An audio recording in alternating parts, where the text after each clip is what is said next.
Well, you've heard about football teams, baseball teams. Well, how about just truth teams, the brains behind President Obama's re-election campaign? They're working to recruit roughly 2 million supporters to respond to Republican attacks against the president. My next guest is a Republican who has no problem criticizing the president. He says the facts are with him anyway. Republican Congressman Ron Paul. Congressman, what do you make of these truth squads? I've been waiting so long to hear the truth, so I guess I'm supposed to be reassured. 2 million people rounded up to tell me what the truth is. Sounds more to me like maybe a propaganda team or a propaganda squad is going to go out and give us the spin and do nothing more than more politicking is the way I see it. But I think what they're trying to do, Congressman, is that, and you're very good on the airwaves with your ads. They're very quick. They're rapid fire. Those on the receiving end of them, not big fans. But doing the same to the president, I think the idea is a same day, if not a same hour response. What do you make of that? Well, you know, you can poke fun at it like I am because it does sound silly on the surface. But, you know, politics is a messy business, and we're both on the receiving end and the delivering end, and you try to compensate, and sometimes we don't always think we get a fair shot in the reporting by the various media outlets. So I think that's all what politics is about. But all of a sudden to call it the truth and the whole truth and nothing but the truth, that's probably a little bit more than I think it is.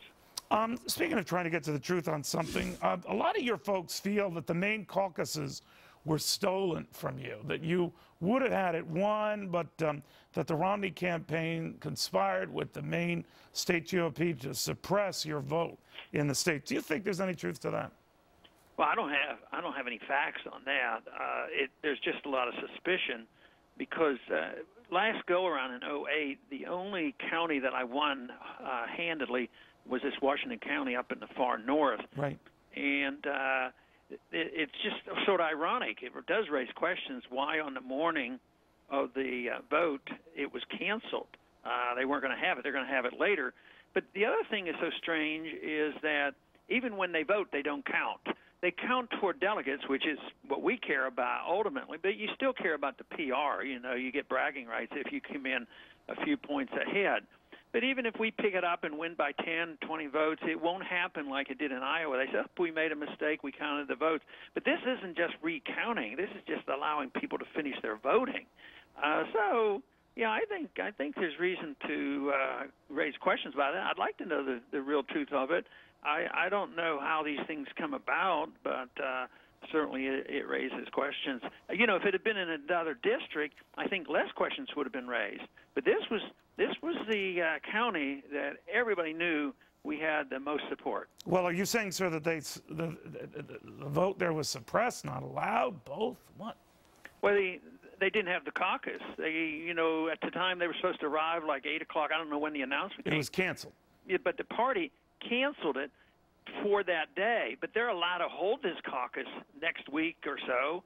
But when they made that announcement of who won the caucus vote, they said even when we hold the vote next week, we are not going to add them up and report back that there's going to be a different winner of the straw vote. So it wouldn't be like Iowa when they recounted or reaffirmed or whatever they called it, that in that case Rick Santorum emerged the victor and not Mitt Romney as was originally thought. Yeah, that is the case. It won't have it because he made it very explicit. But this would even been more justified before it was a recount and they announced it. In this case, they haven't even had a chance to vote. And I think there are several other precincts, you know, not just the one up in the north that we were so interested in. No, they are pointing to a couple of them. The Romney folks saying this is silly, it's not true. But nevertheless, you have not yet won a contest. Right. The others have. You've been racking up delegates along the way, and you've been impressive overall. But you need a W, right? You need a win. Yeah.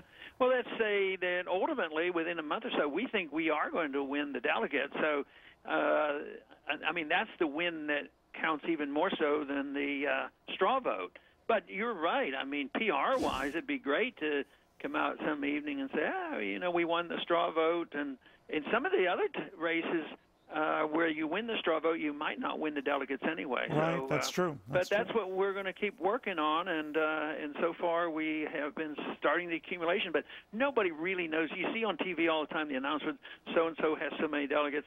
There are very few that are absolutely firm. confirm because they have, even the ones we suppose we can guess. It's going to take a couple of months yet to find out who got the delegates. Thank you, Congressman. Good seeing you again. Thank you, Nick.